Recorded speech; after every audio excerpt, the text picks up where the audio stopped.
Medok'tan Garcinia Gel 8'de sağlığı sunar. 8'de sağlık kaldığı yerden devam ediyor. Şimdiki konuğumuz diş hekimi Didem Çoban. Didem hocam hoş geldiniz. Hoş bulduk. Hoş geldiniz. Merhaba. Nasılsınız hocam? İyiyim, teşekkürler. Siz nasılsınız? Sağ olun, çok teşekkürler. Herkesin merak ettiği bir konu, aslında çok gündemde olan bir konu. İlk soruyla onunla başlıyorum. Gülüş estetiği nedir?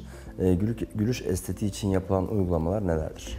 Gülüş estetiği deyince gülmenizi güzelleştiren her şey, yani gülüşünüzün estetik bir hale gelmesi için gerekli olan tüm dokuları kastediyoruz biz aslında. Burada ne var? Dudaklarınız var, diş etleriniz var, dişleriniz var. Böyle sırayla gidecek olursak, önce dudak estetiğine, yani hastayı şöyle kabaca bir değerlendirdikten sonra önce dudak estetiğine bakıyoruz. Bazı hastalar gülerken, güldüklerinde diş etleri çok görünerek gülerler. Yani biz ona diş eti gülüşü ya da gummy smile diyoruz aslında.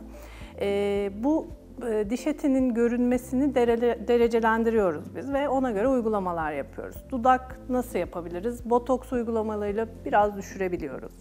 Dudak reposition yapabiliyoruz, yani bir nevi askılama metot. Dudağın daha yukarı çekmesini önlüyoruz. Bunlarla tolere edemiyoruz. Botoks da yapıyoruz bunu değil mi? Şöyle şu bölgelere küçük uygulamalarla. Botoks yapıyoruz ama botoks böyle 1 santimden fazla düşürmüyor. Bazı hastalarda 2,5-3 çok uzun gülme hattı var bazı hastaların ve onu düşürmeniz botoksla mümkün olmuyor. Orada zaten böyle komple bir tedavi yapmanız gerekiyor. Hem diş etlerini şekillendiriyorsunuz, biraz daha dişleri görünür hale getiriyorsunuz, hem dudağı düşürüyorsunuz. İşte orada askı metodu kullanmak zorundasınız, botoks yetmiyor. Ama daha az invaziv, daha minimal bir şey yapmak istiyorsanız botoks bu anlamda kurtarıcı. Dudaklardan sonra diş eti seviyelerine, diş etlerinin tam olarak biz istiyoruz ki böyle gül kurusu renginde pembe olsun. Hepsi eşit seviyelerde bitsin ya da bizim kabul edilebilir ölçülerimizde seviyelensinler. Bunları ayarlıyoruz. Diş eti tedavilerini yapıyoruz, diş eti seviyelerini ayarlıyoruz. Sonra dişlere geliyoruz. Çünkü dişler zaten hani gülüşte evet bunlar da var ama en çok dişleriniz var güldüğünüz zaman. Dişlerde öncelikle renk çok belirleyici bizler için. Çapraşıklıklar çok belirleyici. Renkleşmeler için ne çözüm üretebiliriz ona bakıyoruz. Diş beyazlatma yapma şansımız var. Beyazlatmanın yetmediği durumlarda, yani dişte daha kalıcı renkleşmeler, büyük çürükler, beyazlatmayla çözemeyeceğimiz, daha basit bir şey, müdahaleyle çözemeyeceğimiz bir şey varsa o zaman da şu an çok bizim elimizi kolaylaştırdı. Yaprak porselenler mutlaka duymuşsunuzdur, laminalar diye geçiyorlar.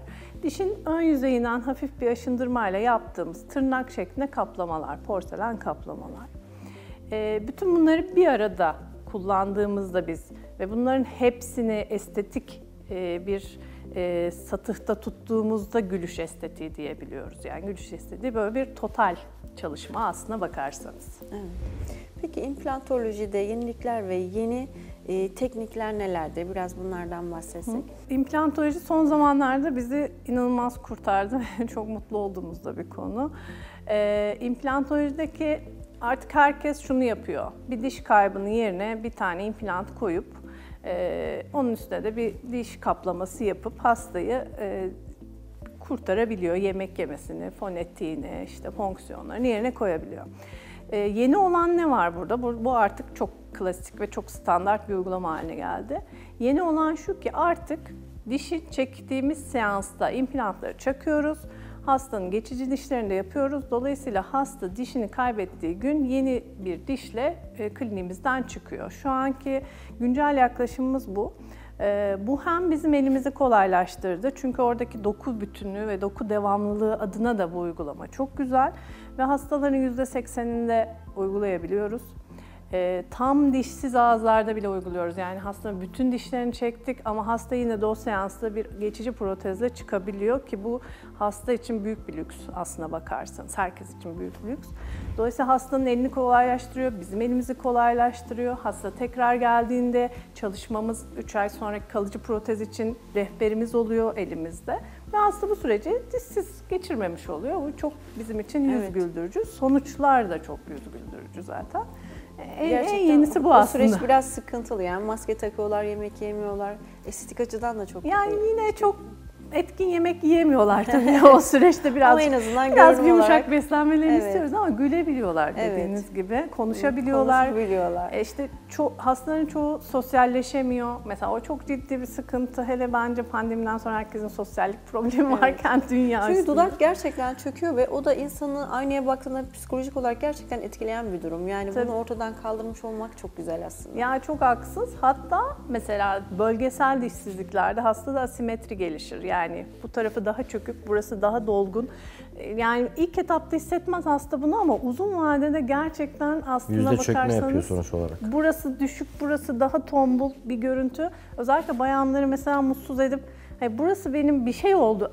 Tanımlayamazdı hasta, çok tam söyleyemem. Bir şey var, yüzümün bu tarafında bir gariplik var falan dedi. Aslında diş eksikliğine bağlı, dokunun Aynen. orada Aslında bize zayıflaması. de çok geliyor böyle yüz asimetrisi.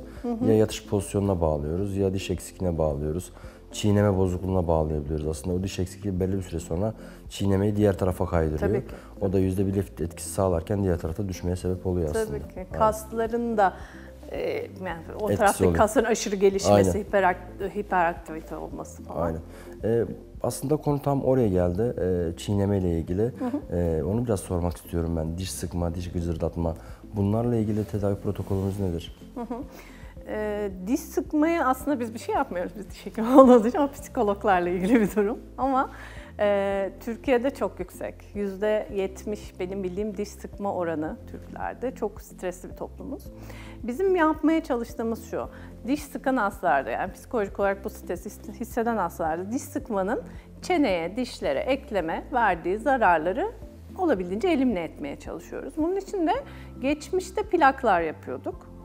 Bugüne kadar işte son bir 10 yıla kadar plak kullandırtıyorduk ki hastaya o plağı sıksın. Dişlerini değil, onu sıksın. Belli bir ağız açıklığı oluşturalım. Ekleme, anormal yükler binmesin. Son 10 yıldır da botoks yapıyoruz.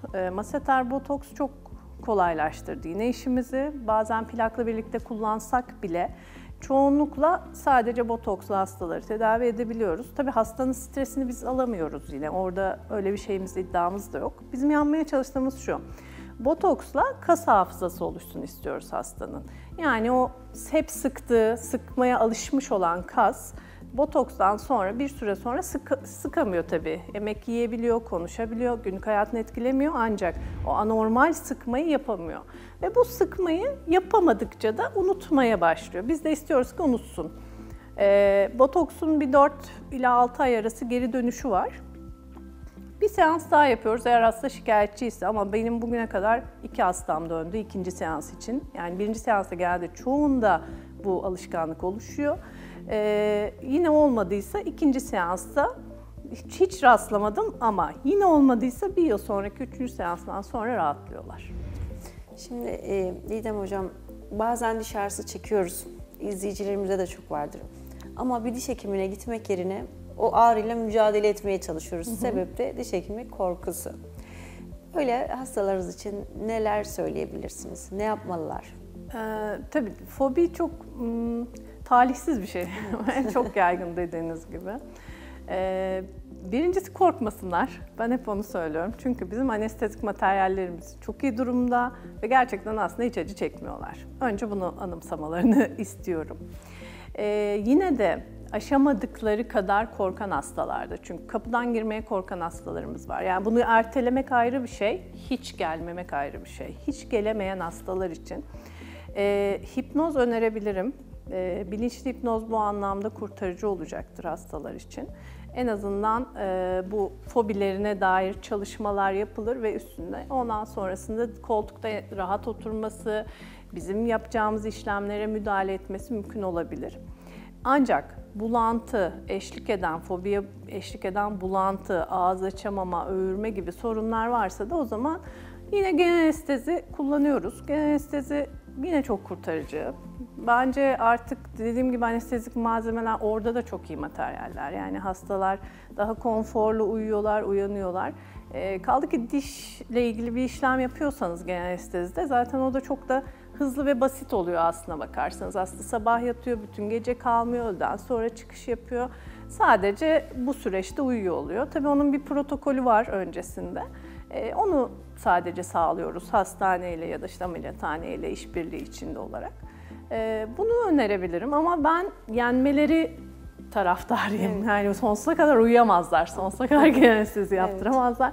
Onun için o noktada hipnoz bence çok kurtarıcı. Bilinçli Günümüz hipnoz teknolojisiyle olur. gerek de yok belki artık. Yani. Yok, Çok gerçekten konforlu. acımıyor yani. Eskiden gerçekten. belki çok daha acılıydı ama diş hekimi olmayanlar bile diş çeker de bilirim yani çok eskiden.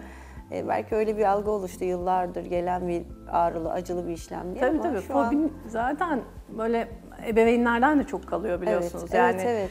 ben hani hastalarıma mesela hep şunu öneriyorum. Lütfen çocuklarınızı kliniğe getirin. Yani işiniz olsun olmasın. Sizinle Alışma gelsin. sürecini geçirsinler. Yani görsün ki bir şey olmuyor, bir şey yapmıyoruz ya da annesi orada rahat oturduğunu gören çocuk da oturur zaten. Yani o çok kalan bir şey aklımızda yoksa o görüntüler, duyduklarımız. Önerim o, korkmasınlar. Acımıyor zaten. Diş hekimliğinde PRP'nin yeri nedir? PRP'yi herkes duyuyor, biliyor. Protein rich plazma. Bizim kullandığımız formu ama protein rich fibrin. Aslında biz onun fibrin formunu kullanıyoruz. Yani daha katı olan formunu, o daha likit formu sizler muhtemelen daha yoğun kullanıyorsunuz.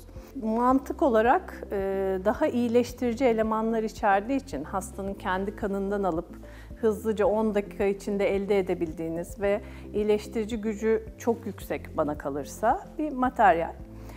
Dolayısıyla bunu özellikle implantolojide çok kullanıyoruz. İmplant cerrahisi sonrası iyileşme hızını inanılmaz arttırıyor ve yani oradaki doku bütünlüğünü de çok iyi sağlıyor. O yüzden çekim bölgelerinde, ağızda bazı hastalarda mesela geçmeyen diş eti problemlerinde çok ciddi mesela yaralanmalar oluyor, aflar çıkıyor ama hasta bir türlü bunu çözemiyor. Sistemik tabanı var ama ağız kısmını da çözmeniz gerekiyor. Bunlar da kullanıyoruz ama en çok cerrahide bizim elimizi kolaylaştırıyor. Çünkü kullandığımız bütün vakalarda iyileşme hızı inanılmaz yüksek. Hocam çok teşekkürler değerli bilgileriniz için. Ben teşekkür sağlık. ederim. Ağzınıza Çok sağlık. sağ olun. 8'de Sağlık'ta bugün değerli konuğumuz diş hekimi Didem Çoban ile çok keyifli bir sohbet gerçekleştirdik.